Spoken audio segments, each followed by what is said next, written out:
One build, all game modes, you know the rules. But if you don't, then the goal here is to make one build that uses one set of gear in a similar playstyle for all the game modes of Guild Wars 2, so you can easily get into the end game content without grinding multiple sets of gear, fiddling with equipment and trait templates, and so you can focus on what really matters, like the gameplay and the immersion of your character. In this video, I'll be presenting a symphony that depicts the Troubadour, which is the new Mesmer Elite specialization, going over the class mechanics in the first movement, then providing the gear necessary for a flexible but fun and effective playstyle in the next, then bringing you on a musical journey through all the game modes of Guild Wars as a bard would. Mesmers can be quite a complex class since they have so many options they can swap to for each situation, so there will be some options for you to decide, and as always you can check the links in the description to see builds optimized for one game mode. But for the purposes of this video, we'll keep it to one set. If this video helps you or you enjoy this content, please relate yourself to the like button as the drummer and bassist would, and click. Let's start with the Act 1, the Troubadour Mechanics. As a Troubadour, you no longer create clones when using weapon skills like a Virtuoso would, but instead you charge up notes to improve your shatter skills. This can be beneficial or detrimental in different contexts because clones do help you in combat, but it gives enemies more chances to disrupt your playstyle by moving out of or killing your clones. The shatter skills will now be instruments, which have an effect on cast, and then lingering buffs depending on how many notes you had and which instrument you used. Phantasms and clone jittering skills will give notes, with Phantasms giving 2 notes, one at the start and one at the end of the skill. And you will also gain notes passively while out of combat. You can see the remaining duration of the buffs by checking the progress bar above each respective instrument. Obviously, any traits that affected shatters before will now affect the instruments instead, so if I say shatter or instrument, they basically mean the same thing. The F1 is the loot that is like a power cord which sends out projectiles that damage enemies and slightly heals allies. While the loot is playing, you have increased healing to other allies and increased damage and condition damage. The F2 is the flute, which is like a piercing high note that confuses enemies in front of you and will daze those in the center of that wave. Passively, the flute provides increased endurance regeneration for more dodges. The F3 is the drum, which when you smack it, creates a shockwave that dazes enemies near the outer radius and stuns enemies close to you. The persisting buff increases your movement speed. The F4 is the harp, which soothes and heals allies over a few seconds while you gain distortion or invulnerability during this time. Passively, it grants a bit of healing over time. While you need to keep casting the animation for the harp to get the full burst healing at the start, you can stow weapon to cancel that and still maintain the distortion, which allows you to use other skills while you're invulnerable, or to prevent the skill from delaying you from using other skills, but generally the healing is worth it to sit through the entire animation. Finally, the F5 is the crescendo, which does a wide radius burst of damage to enemies and barrier to allies. The damage and barrier scales with however many instruments are currently playing, so it does maximum damage when you set up all of your instruments beforehand, which can run you out of cooldowns, or you can settle for a quicker burst with less instruments for a more strategic but less impactful timing. Since all of these instruments have cast times and require you to be relatively close to the target, they can feel a bit slow and vulnerable to use compared to the normal Mesmer playstyle. But there are ways to get quickness to speed up your cast times, or tricks to optimize your animations so you don't get interrupted or telegraph your skills too much. For example, your F1 can be used in any direction, so you can keep going towards the best positioning or face away from enemies in PvP so that you can hide the animation so that they cannot see you pulling the loot out before the projectiles happen.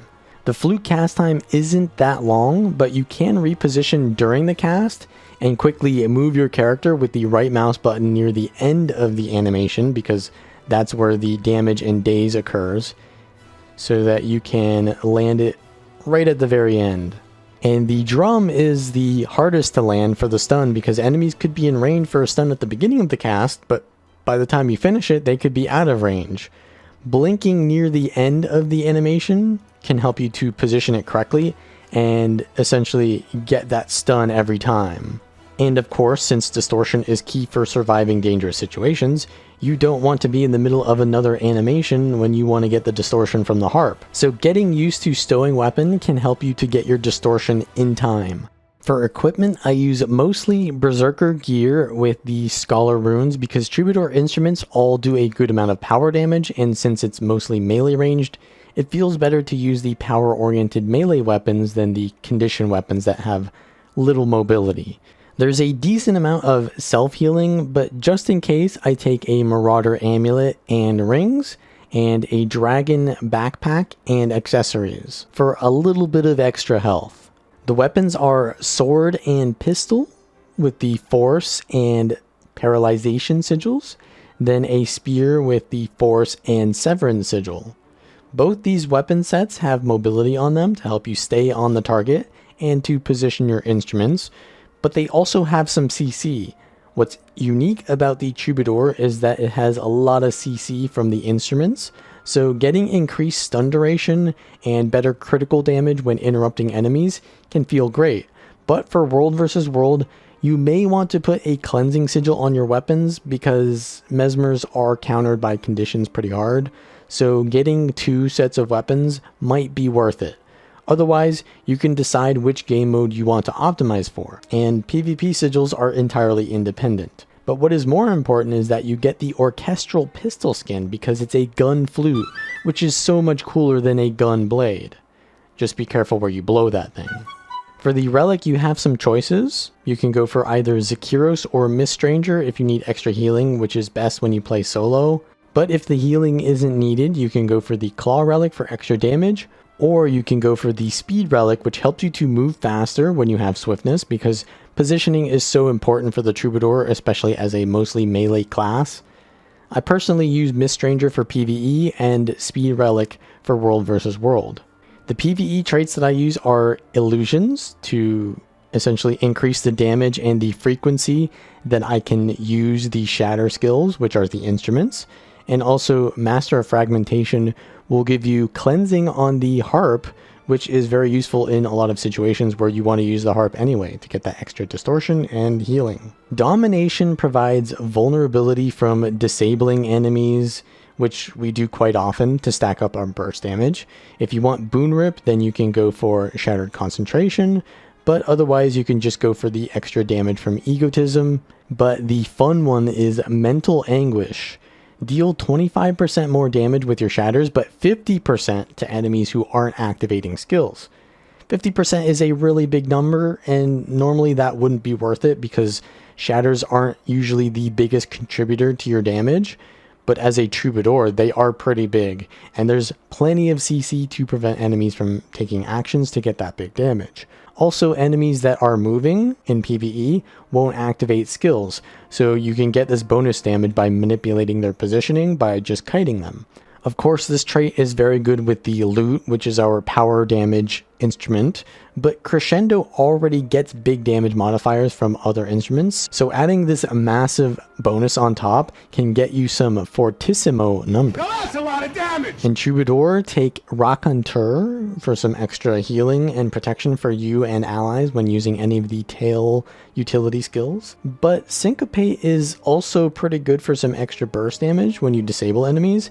However, this doesn't add up too much to your overall damage in sustained fights, since you might only do 5 or 6 disables in total per rotation.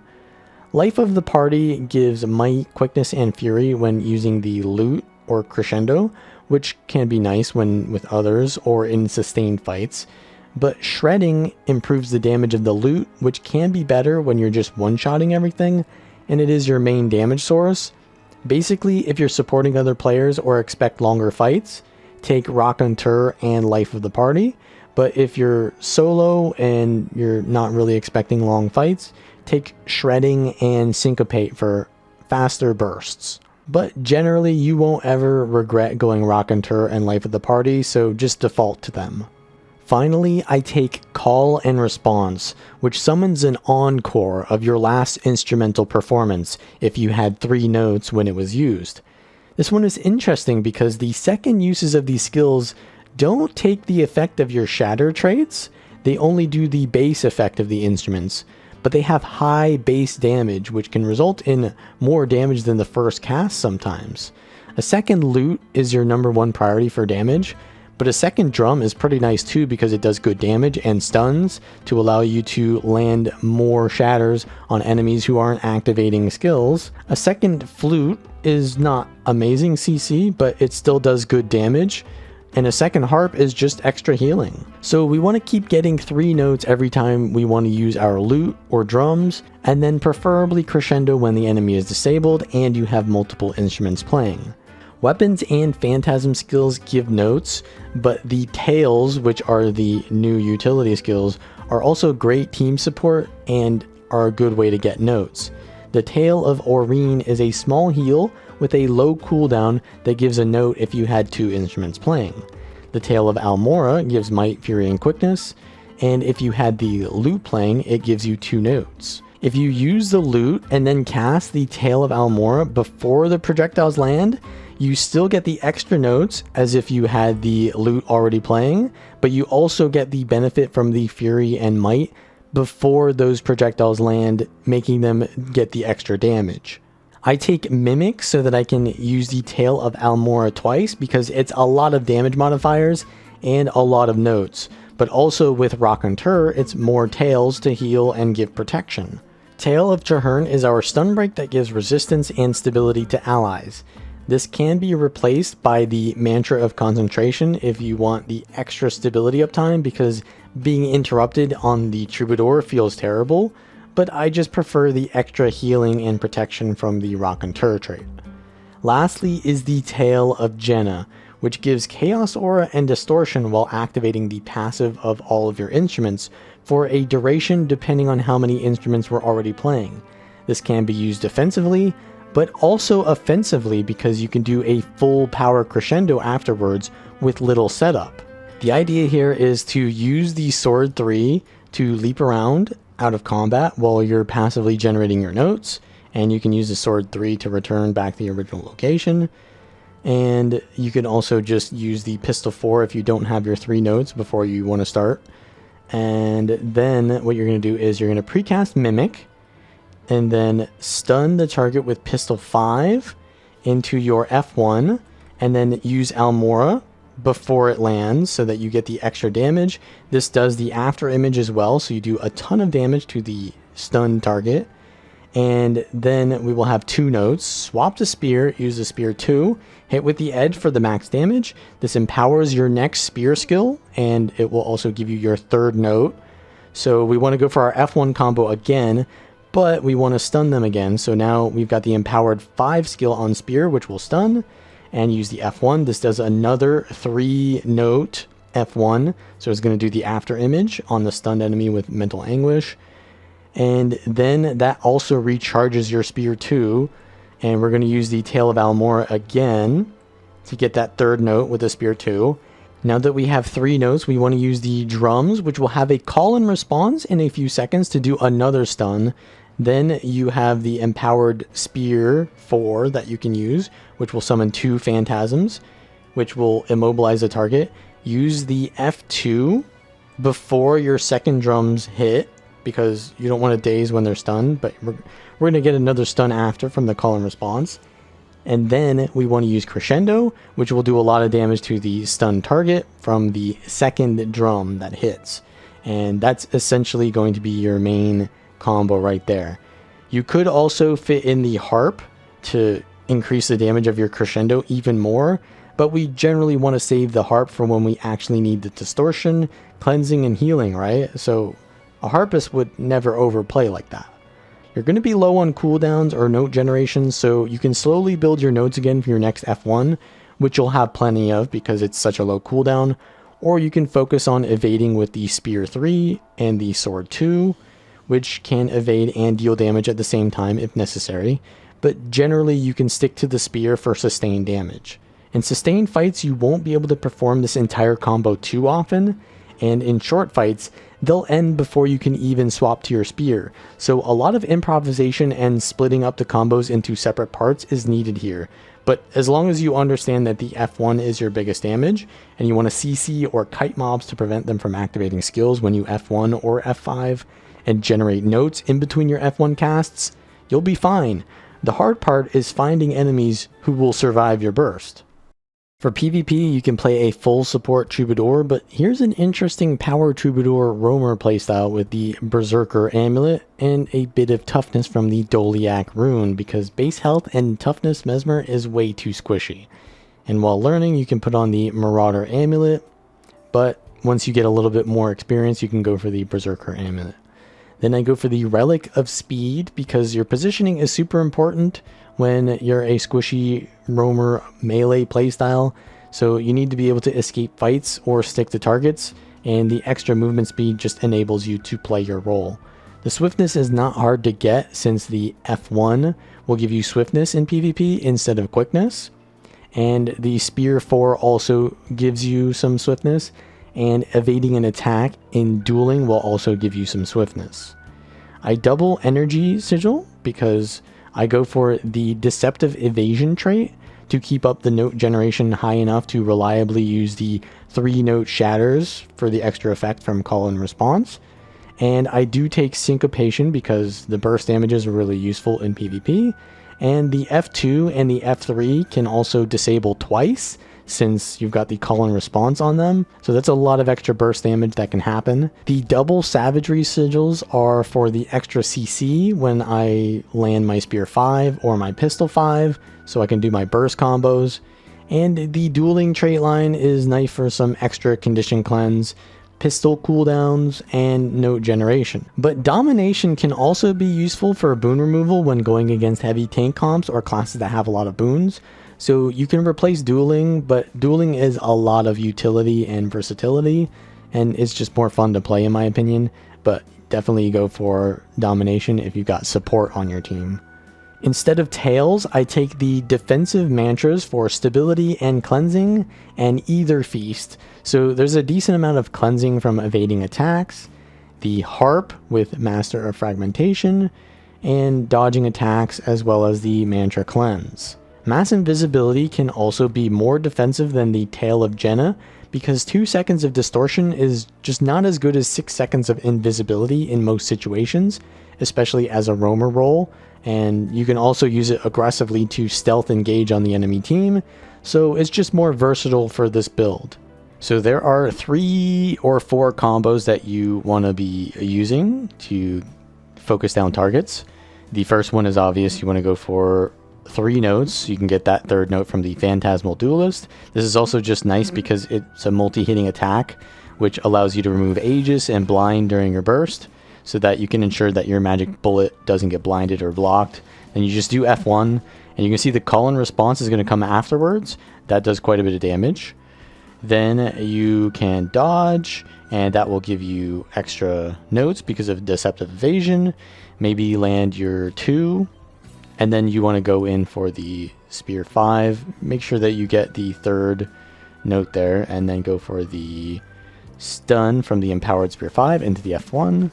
And maybe land your Spear 2. And then the next combo is going to be a Spear 4 into the F2. So we want to get the Empowered Spear 4 because that will give us 2 phantasms, and they will cripple when they hit, but if the target is already crippled, then it immobilizes. So the first one will cripple and then immobilize, but if it's already crippled, then it does a double immobilize. And the F2 is a cripple because of the Master of Fragmentation trait. So we're going to get the Empowered Spear 4, use the Spear 4, and then F2. There's the cripple into the double immobilize, and then the flute does its call and response before they can get out of the immobilize. So it forces them to use their cooldowns to not get hit by that secondary flute, and that does a lot of damage. So at this point, you're going to have used 2 of your instruments, which means you can go for a Deafening Drum, and afterwards you can do the Crescendo. So we can just pour it in with the Blink if we really want to get this off, stun them into the Crescendo, but that didn't really do that much damage because I didn't have all my damage modifiers and stuff, and I didn't have other instruments playing.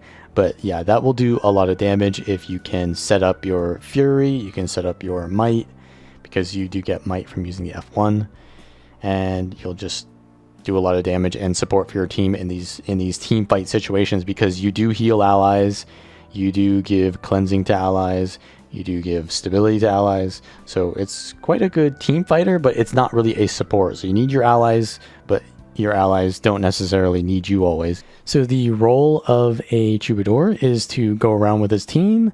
You have a lot of support with cleansing, healing, stability, but also you're mainly a roamer, so you're just there for damage. You're not a high sustain class, but you've got extra team support. So you really want to be with your team, not really ever by yourself, not alone.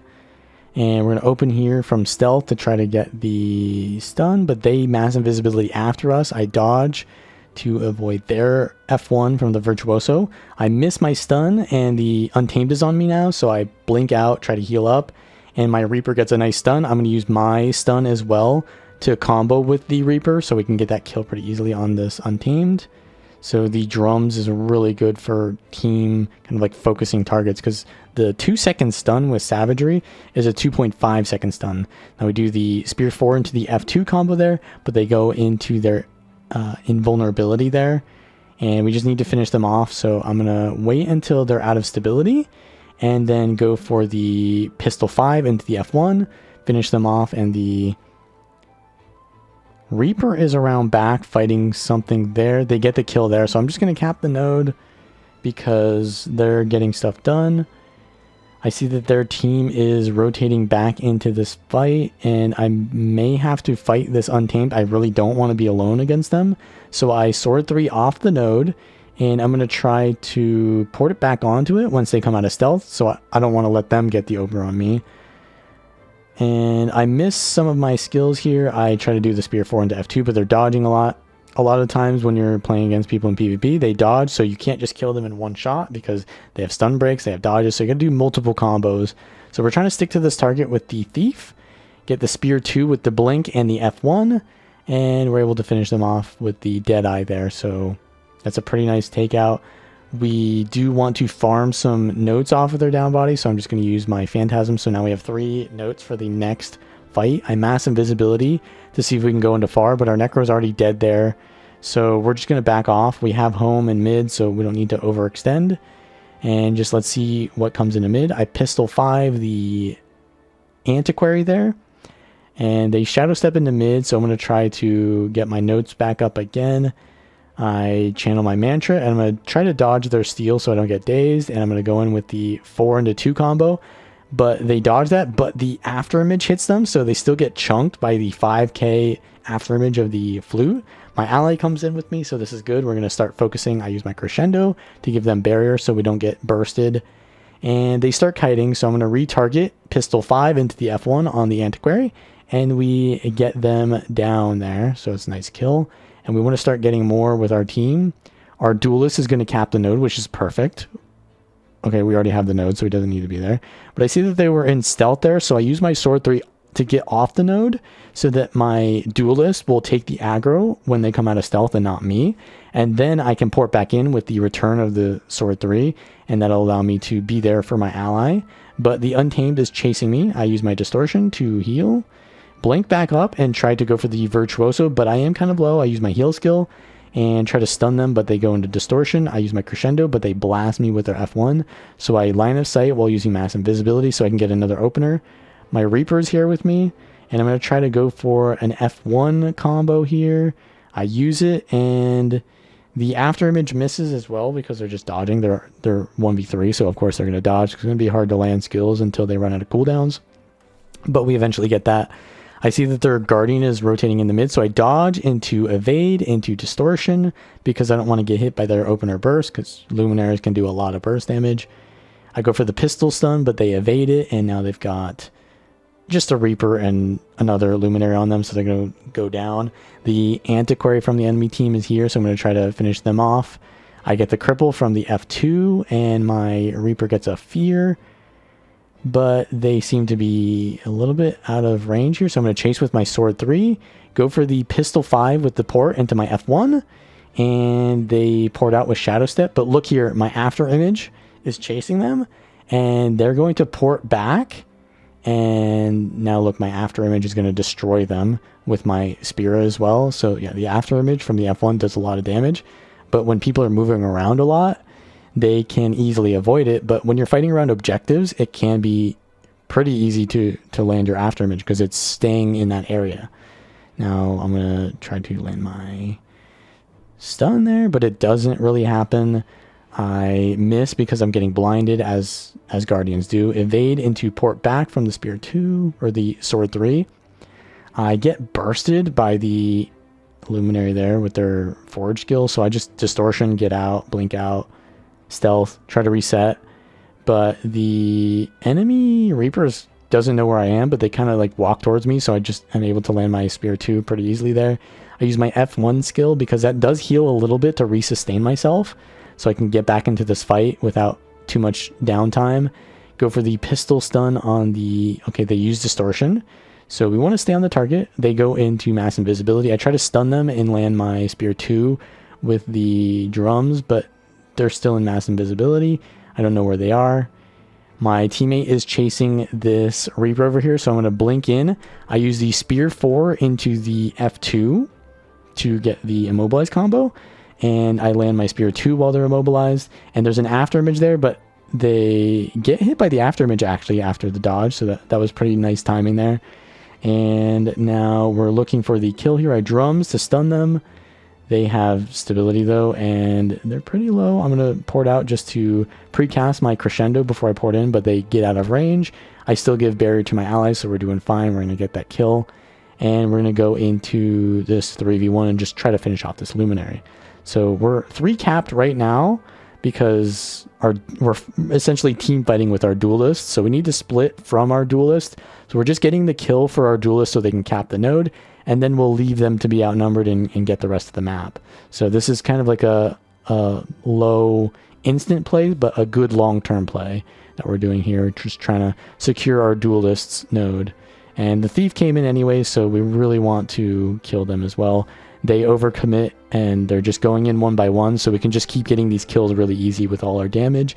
And they're also overcommitting to a node where my after images just give me a lot of value. Now we're trying to get on this Necro. I miss all of my bursts because they use their dodges at the start, but that means that they're low on dodges now because Necros don't have many dodges. He runs out of Shroud, so now I go for my stun into just auto attack. The Reaper also stuns him as well, so really good coordination with my ally here. I land my F1 because they have nothing left. Their Virtuoso is here, and they blast me with their burst shatter skill, so I line of sight so I can land my heal. I use my evade from Spear 3. And I crescendo and spear 2. They use their heal skill, so they're not too low, but they're out of cooldowns, and they're in stealth. I go mass invis to try to chase them. I don't have blink up, but I can use sword 3 to chase. Maybe land the pistol 5. It's just out of range, but we have some nodes now. Only one node. So we're going to look to keep chasing this Virtuoso. They were pretty low and out of cooldowns. I'm going to blink in now with the Spear 2. They evade, and I miss my Spear 4 into F2 combo because of terrain there. So that's one thing about the F2 is it's kind of like a on your level or on your Z-axis. So when people are going up and down terrain, it's kind of hard to land. But the other shatters or the other instruments are not that bad with terrain. The F1 actually goes up and down it. So here we're going to land the pistol 5 into the F1, get this down, and the after image does like 7k cleave, but it's not enough because my other ally rallies them. My Deadeye goes down and dies, so that rallies the Ranger. And I know that this is my home node, and we just had 2 of our allies die, so they're going to be here soon. So we're going to be reinforced by our allies, so even if I'm outnumbered here, I'm not going to be soon. So I want to bait out cooldowns of this luminary while I have the node, even though I'm really in a dangerous situation because I know I'm going to get reinforcements soon. I just line of sight now, and my allies come in and they just get these kills. My duelist, who we secured their node, is doing fine on far, and they're going to be outnumbered soon because we just got kills. But we're going to get the pistol 5 into the F1 here on the Virtuoso. They're kind of low, and you can see they have blocks, but my after image is coming in, and it does 8k damage to them just randomly with almost, I mean, you can see the after image coming in, but it's kind of hard when you're looking at players instead of clones. So Yeah, that after image just deletes the other Mesmer there. We just get the beast because the game is about to end, and we're just going to defend home because our duelist was outnumbered at far, and we don't need that anyways to win. We can just win with home, so we're just going to stay here and win the match. But yeah, as you can see, the build really relies on you playing with your team, and when you're alone, you are very squishy, so you have to rotate, you have to do damage with your team and coordinate that with them, but otherwise it's not that difficult of a build to play. What's difficult is to play PvP and to understand all the macro and the matchups. World versus World is a similar playstyle to PvP, but whereas in PvP you always want to be playing with your team and coordinating kills with them, in World vs. World, you can't always guarantee you have a team with you, and many times you'll be outnumbered. So instead of mantras, I go for the decoy and signet of midnight for more disengage potential from stealth when playing solo. You can keep using the mantras like you would in PvP if you're with your allies and you want to support them.